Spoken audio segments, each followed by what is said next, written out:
Hello and welcome to the first edition of the WellandGood podcast. My name is Jay Smack, and the WellandGood podcast was born out of the idea that maybe bring a little positivity into the world, a world that really could use a little bit more of it.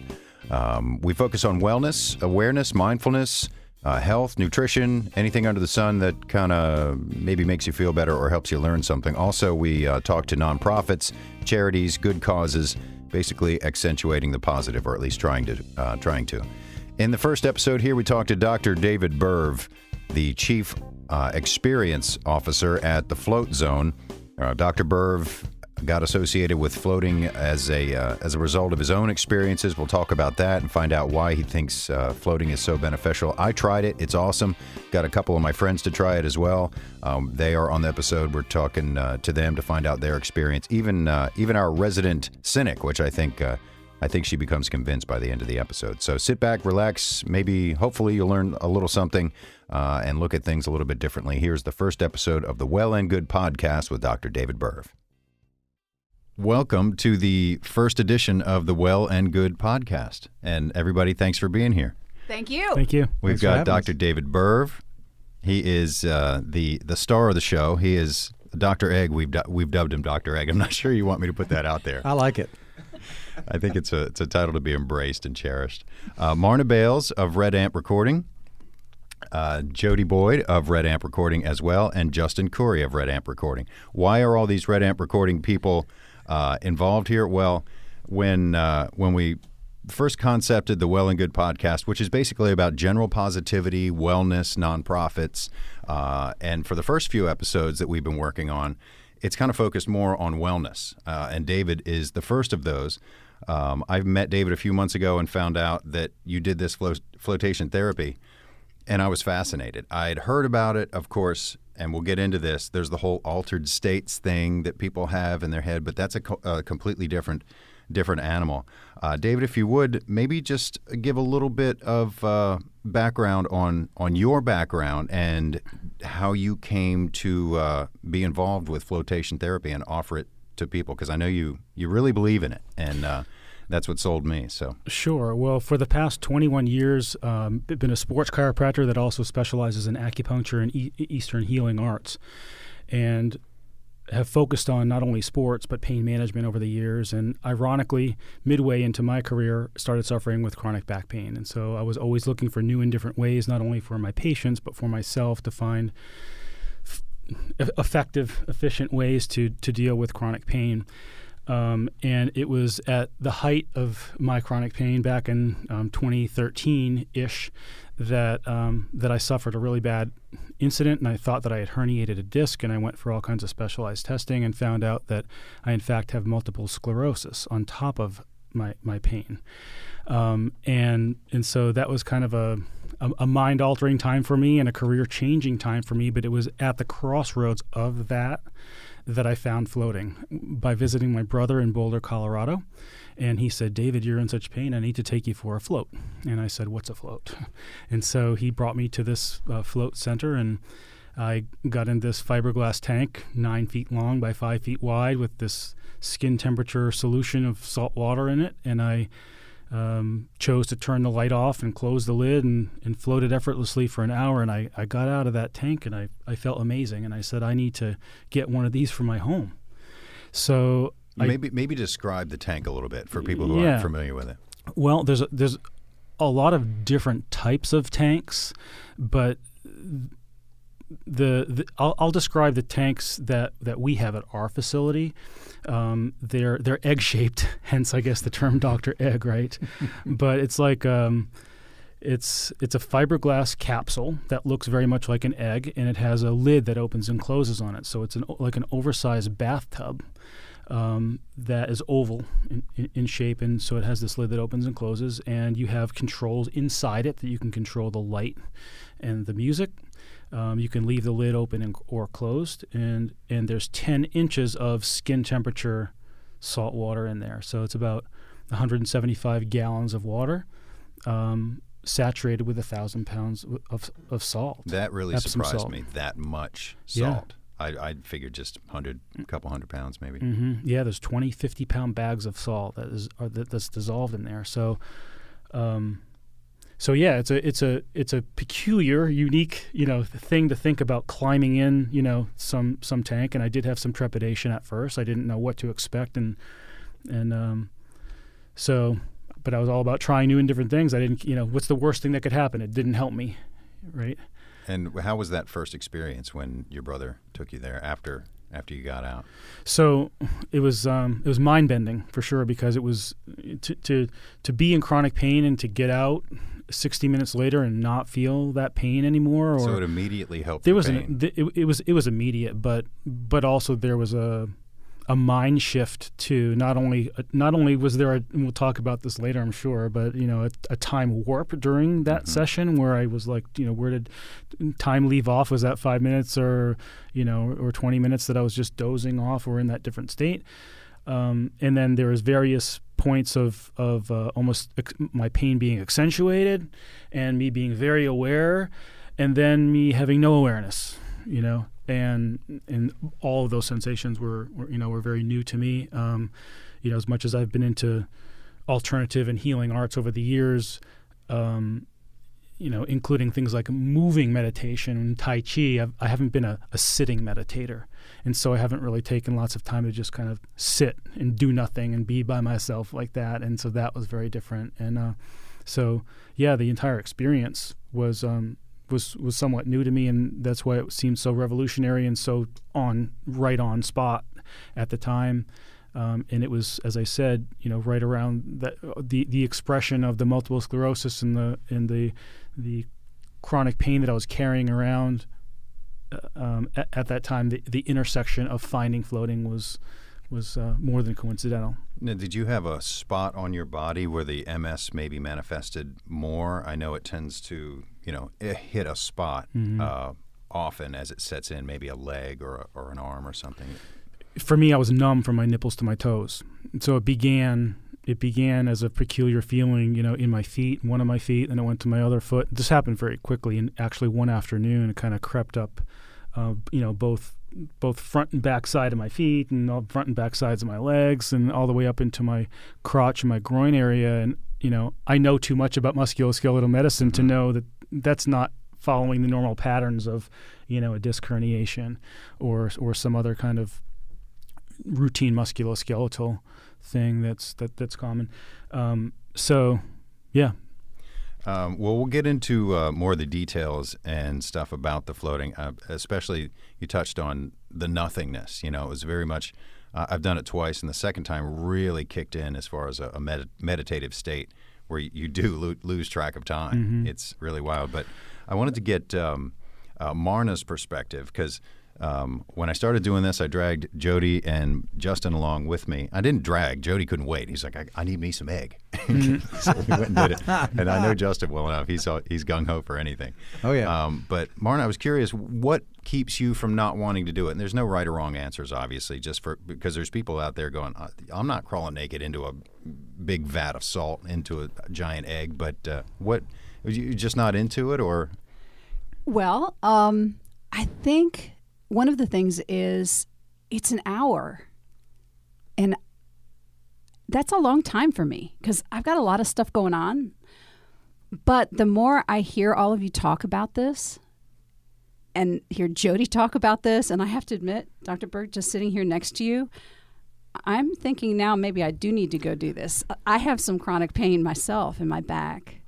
And Jody was pointing at me when you were talking about that aspect. So I don't know. I've never done anything like that, anything meditative. So I thought, I don't know if I want to do that. And I'm not a water baby. Right. So I believe that there are people out there that love the water, that it is very therapeutic for them. And I'm not one of those.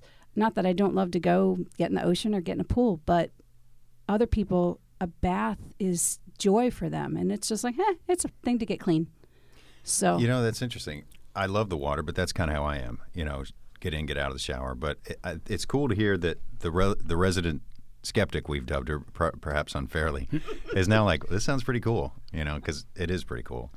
But David, so you're what is some of your background as a musculoskeletal specialist, and do you think there's other forms of therapy like this, like say acupuncture or massage? You could have gone anywhere. You could have gone any direction. Now, you had the experience with your brother, but what is it, do you think, about flotation therapy that helps to such a degree? Because for Jody and Justin and I think we just thought it was really cool, really fun, and the meditative aspect, definitely mellowing. But for somebody who not only has the medical background but also the musculoskeletal problems, what is it about flotation that really drew you to it? You asked me several different questions. Yeah, First of all, so with the musculoskeletal background, one thing that I notice about people working with people with chronic pain is that when they're stressed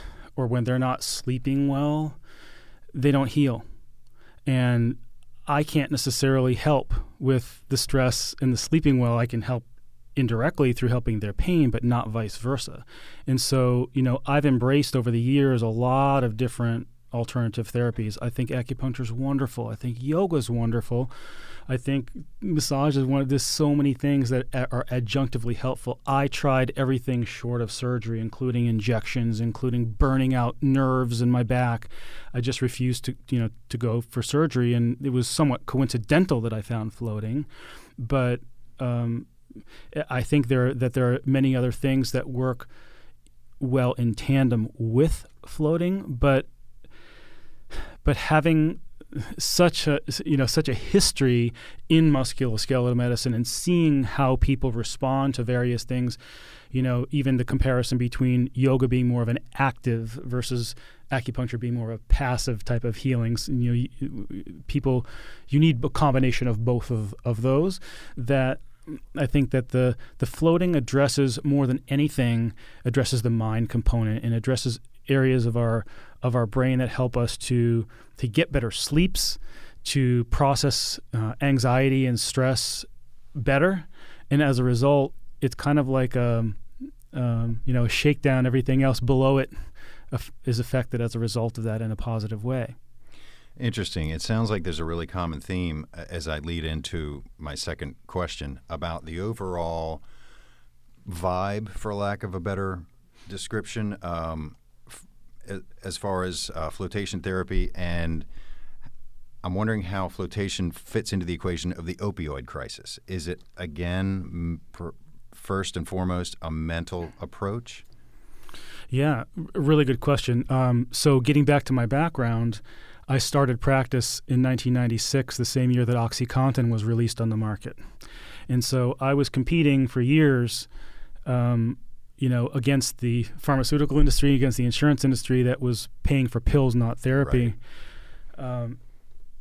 And repeat your just the opioid the opioid crisis crisis itself, but how does it help? Is it? I mean, I'm sure there's a physical component, but is it just? There's many different reasons why people get addicted to opioids in the first place.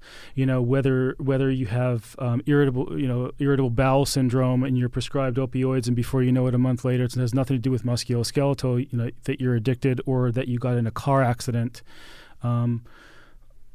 or that you had surgery on your knee, or that you started using heroin, on your own.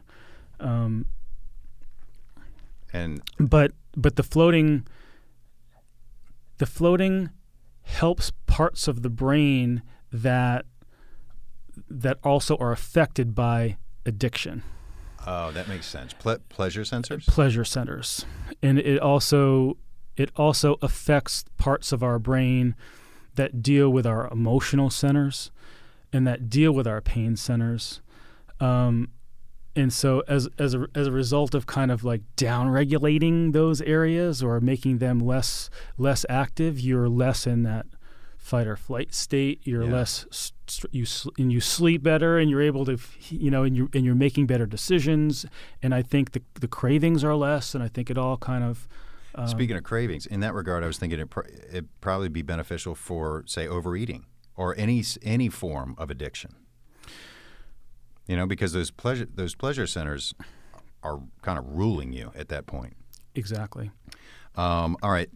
A lot of people have heard about the Redskins coming and doing float therapy. Did they do it at your center? Yes. They did? Yeah. Like how many of them? There was probably about 25, 26 And for people who players don't know, the Redskins training camp is in Richmond here where we're recording. Yeah, so for the 3 weeks of the year that they're here, I had been working with the head athletic trainer for the last, 6 to 8 months, because they were looking to actually set up a facility, a float facility at their training center in Ashburn. And so he and I he came down to look at our center, and we said, hey, when the guys come, in July, let's have them float here. And it was coincident with them finishing up their float center, where they have 3 similar pods of the ones that we have that the Redskins are all using to float. But a lot of the team came in. And you have 4 pods? We have 4 pods, so we were able to accommodate a lot of them at once, and they would come on their days off. So it was fun to see the guys kind of more casually like that, and then now to watch them on television and seeing them in a whole different way. Isn't it amazing when you are kind of in the same room with a professional football player? They are huge people. even the people that look small, and like the kickers. Yeah, and I purposely took my shoes off when I took a picture next to them too. So I'm 5'7" to begin with. Take my shoes off. I'm 5'5.5" or something against the 6'8". All right, 2 questions at once. When did they come, and did they come at a certain time of day on purpose? Is there a best time of day? Yeah. So for when they were in training, it had more to do with their days off than anything, and so they came on their days off. But normally, athletes, the way in which they use, and other professional football teams that have float tanks, what they do is they use it not the day of the game, but the day before the game, in order to prepare, get a good sleep, make sure you're fully recovered, take this, knock the stress down a little bit, but not so that you're doing it the same day and you're so relaxed that you don't, that you're not ready to, go out there and fight. And then similarly, after the game, they come in to recover. But also keep in mind, they may be flying in at 2 a.m. from Seattle, where they've just crossed a time zone, and they're sore. And so the floating, they'll time it with for jet lag reasons too, to help to regain their circadian rhythms. That's interesting. I could almost see float stations being set up in airports. People traveling around the world, business travelers. Yeah, and it's great now that we have so many more delays at airports. That's good. There you go. Great for you. Yeah. All right, cool. How about some of the particulars, like when people come in to float, and then we'll get Jody and Justin's perspective on what it was like to float. What can they expect? What sort of gear is involved? Because you're floating. Earplugs. We know there are earplugs, and you shower and all that stuff. What's sort of the process for people thinking about it? Sure. Well, the first process is showing up on time, and to be prepared in kind of a relaxed way when you come in. And so leaving at least 20 to 30 minutes before your appointment. You're not just walking in the door, but we have an orientation video that you watch prior to anything that gets you understanding how to go through from putting the earplugs in to the final shower. And then you use the bathroom, because you don't want to be feeling that or thinking about that 45 minutes into your float. And then we give you a personal tour of the rooms and go over any additional questions that you might have. And then you undress completely. This is done, in the nude, and for a couple different reasons, so that we don't contaminate the pristine water. We'll talk about the filtration probably later, but that we don't contaminate the water in any way from soaps or detergents. And that also, you're not confined in any way. You're not feeling things on your body when you're floating to distract you. But all the people in your marketing materials have bathing suits on. For obvious reasons. Oh. Yep. Mm-hmm. Jody went in his bathing suit, didn't you? But we do, one of those big one pieces with big stripes. Yeah. And we do suggest and supply silicone earplugs that you put in your ear prior to even showering when your ears are still dry. And any kind of cuts or scrapes or sensitive skin, you'll apply Vaseline to those. And then you'll take a rinsing shower prior to the float. You'll make your way into the pod, choose whether or not you want to close the lid or leave it open, and you can leave it slightly gapped or as wide open or closed as you want, because it does have gas hinges that will stop at any level. And then you make your way onto your back, face up, and kind of familiarize. And then you're effortlessly buoyant as soon as you release your elbows off the ground. And I can vouch for that. The effortless. We were talking about it earlier. At one point, the first time you're kind of experimenting, you get in your position and everything. And I tried to push myself down into the water, and it's kind of hard. I mean, you're super buoyant. Mm-hmm. Is there a comparison you can make? Like, I've never been to the Great Salt Lake, but they say that's kind of similar, where you're floating on top. How much more buoyant are you than, say, in the ocean? Any idea? More buoyant than the Dead Sea. Oh wow! I don't know exactly quantifiably how much, right. but measures more than the Dead Sea. Cool. Well, let's get Jody and Justin's perspective. David was kind enough to have us over for. We all did it at the same time, of course, in different eggs, obviously. Separate eggs. Separate eggs. We all had our own egg. But Justin, let's start with you, because you've done a number of these things. And in fact, Justin and I did the Wim Hof Method, which is another form of wellness. We'll talk about that on another podcast, but I know that he's into this kind of stuff. So how did you enjoy it? And now that you've done it a couple times, any feedback, general feedback, or surprises, or? So when we went for the first time to do it, there's a little bit of a nervousness when you're in there, because you do have the option of turning the light off completely or having music playing or not. And when you take all of those things away, no lights, no music, you're not feeling much because the water is the temperature of your body. There's a little bit of a panic that could start. And the first time I ever did it, that's what happened to me for first minute or two. I found it very easy to focus on different things in my life. Like if I had a problem that I was trying to focus on and figure out, I could do that crystal clear, because there's absolutely no distractions in there. So sometimes I would spend, maybe the first 10, 20 minutes ruminating, I guess, on some of those. And then I just started to focus on my breath. I've been meditating on and off for a couple years. So I just started to focus on my breath and started getting into a meditative space. And then eventually I started to have almost a slight hallucination, like I was drifting in space. And then I was actually physically turning or physically rotating, even though I knew that I wasn't. And then once I was in this, literally felt like I was floating in space, I kind of just lost sense of my body, I guess, and then I just felt like I was consciousness, and that's it. And I kind of lost sense that I was on planet were Earth. Consciousness. You were just consciousness. Just that, yeah, just that. Meditated. You know what I mean? Like that's all I felt like. I didn't really have a body. I didn't really care that I didn't, and I was just happy. If this is the rest of my life, this is perfectly fine. Can you compare it to any other wellness practice you've done, or is it kind of its own animal? It was like a meditation times 10, and then afterwards I felt. Me and Jody talked about this when we were on the car ride home, but it's just like there was a feeling of not wanting anything. I didn't need to check my phone. I didn't need to have a drink of water, or just didn't need to do anything. I could have sat on a log in the woods and have been perfectly happy just being. That's interesting. That kind of goes back to what you were talking about the pleasure centers. You don't want for anything. You're just there or not there. It's true. I like that description a lot. I feel a lot of nothingness when I'm in there, and I like to get into that state of nothingness. Yeah. And that's kind of what I thought about when you were saying that. How about you, Jody? Helpful. How was your egg experience?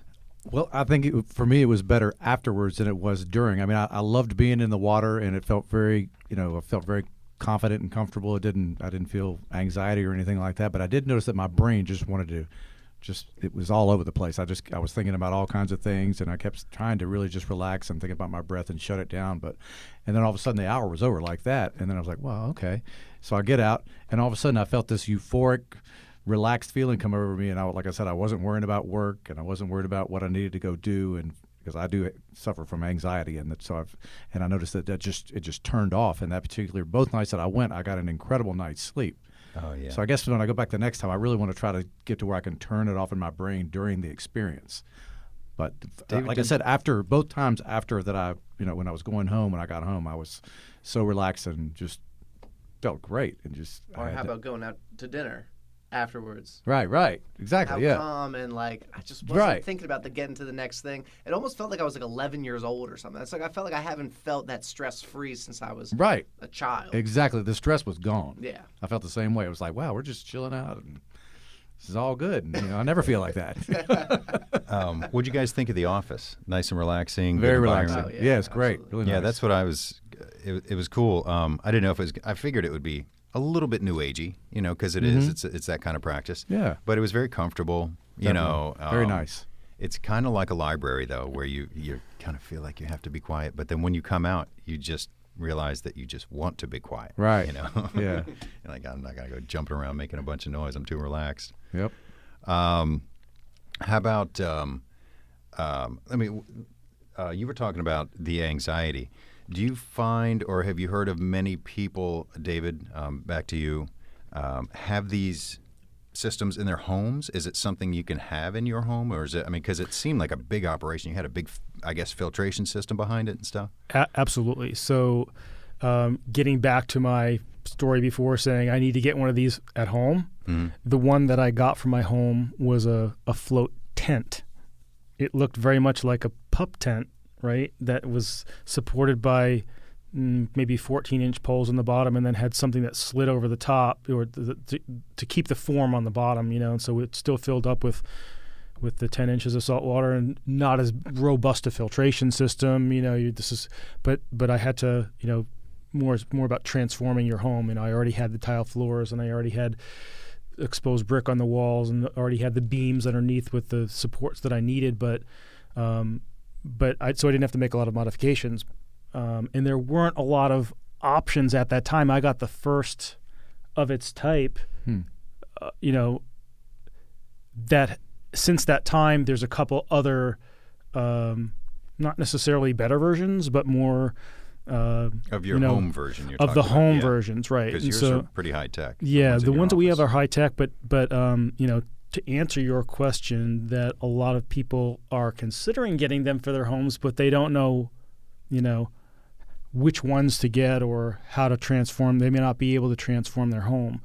But yeah, it seems like it would be a lot of work to have it in your home. Well, it's a marine environment, so you get salt everywhere, and so it's a decision to make. But I think for many, I'm certainly learning from my vision and seeing the people that walk in the doors that there's definite value to the thought of having one at home.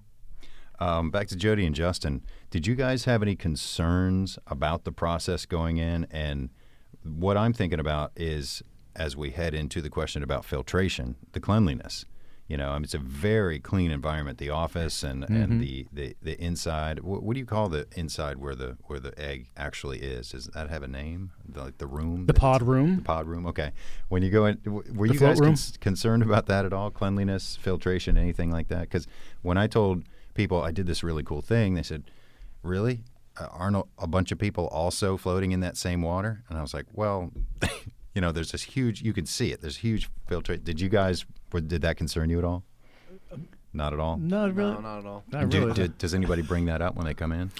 That's probably the number 2 concern. What's number 1? Claustrophobia. Oh. Yeah. I didn't feel that at all. I thought I would. Are you claustrophobic? I usually am, but I was not at all. It was weird. I didn't feel claustrophobic. People do want to know, how clean is the water, and so we tell them that this huge engine that's sitting right next to the pod filters this entire contents of 175 gallons of water 3 to 4 times in between floaters through UV, through ozone, through 1 micron bag cartridge filter, and then at night we test for spa chemicals and add things like hydrogen peroxide and other alkaline up down kind of additives. So how long is it between floaters, as it were?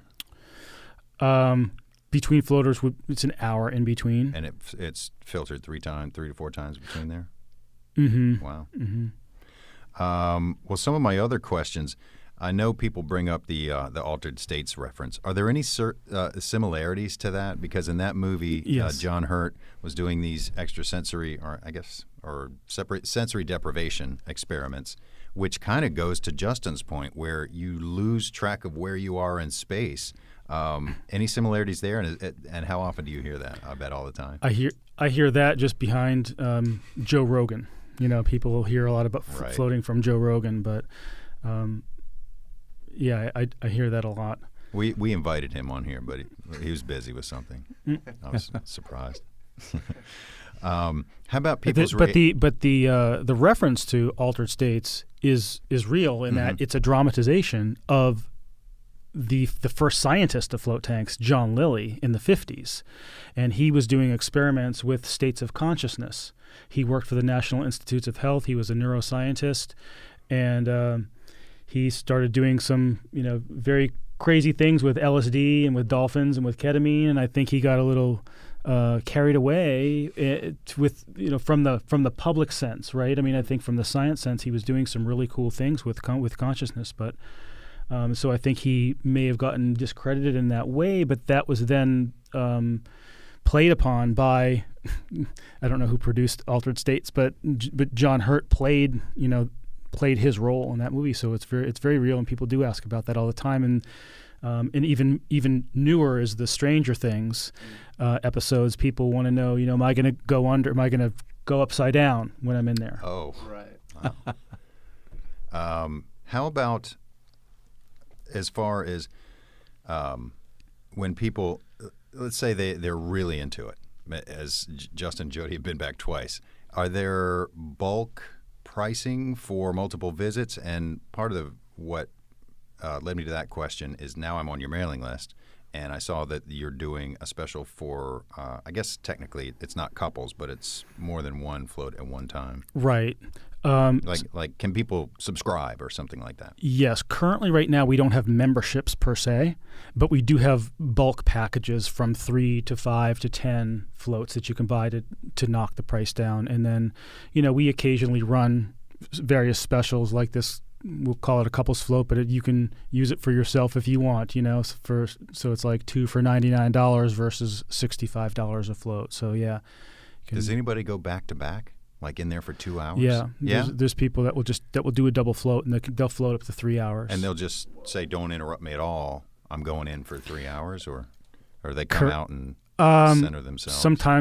Sometimes they'll get out and just dry their face off or something and have a sip of water and go back. But most of the time, it's just being still and doing nothing for 2 to 3 hours. But that's not the majority of people.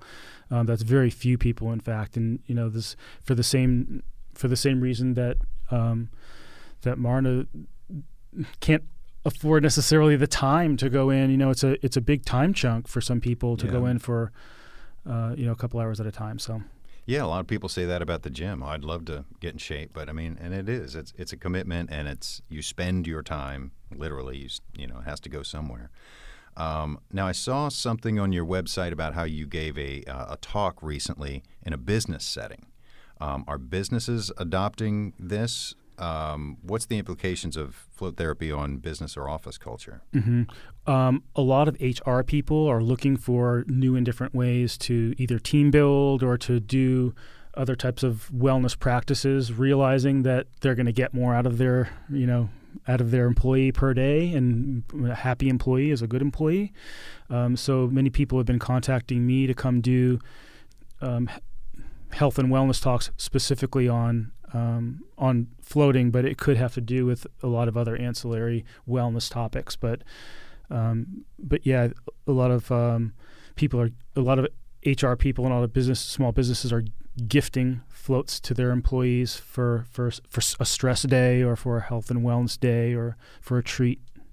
Be a real weird team building exercise. Everybody go in, maybe one huge giant egg, like pool size egg. Well, I think it's really in the post float lounge afterwards, right. which right. you talk about your experience. Well, exactly. Where I call it the Shavasana of the float experience, where you soak up the benefits of your float in that post-float lounge before going back out into the wilderness again. And even if you kind of chill for a few minutes, it really makes a big difference. Yeah, that actually surprised me a little bit. I've done some acupuncture and things like that, and they don't have a chill lounge afterwards to go, recompress, I guess it is, because you're already decompressed. But that was really cool to just sit there and kind of gather yourself for a minute. Well, cool, man. Thank you so much for being here. This is really interesting. We all really enjoyed it. I think Marna is probably going to give it a shot at some point if she can find an hour to herself. Why don't you hit all your digits and where people can find you online and stuff like that, and anything else that you want to get out there? Yeah, so we're at myfloatzone.com. It's 551-1413 with an 804 area code. And yeah, we're always running specials. We have $49 first float special. And then other fun, unadvertised things when you come in to float for the first time. I like your title here, Chief Experience Officer. Yes. Which is still CEO. Very clever. Thank you. And thanks to Marna Bales and Justin Curry and Jody Boyd for being in here and participating. And Thank you. and thank you for coming in, David. We appreciate it. Thank you. We'll see you for a float soon. Oh, this is the first one. I don't really have a spiel yet, but this has been the very first episode of the Well and Good podcast. So thank you for listening. Recorded at Red Amp Studios.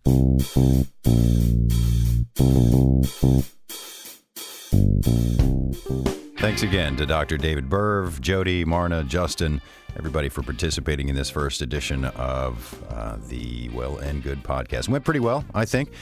Go to wellandgoodpodcast.com for information and feedback. Go there and subscribe. And please do check back. We're going to be talking to some really cool people with some really cool ideas and some good causes. So until next time, thanks for listening. This has been the Well and Good podcast. I'm Jay Smack. See you next time.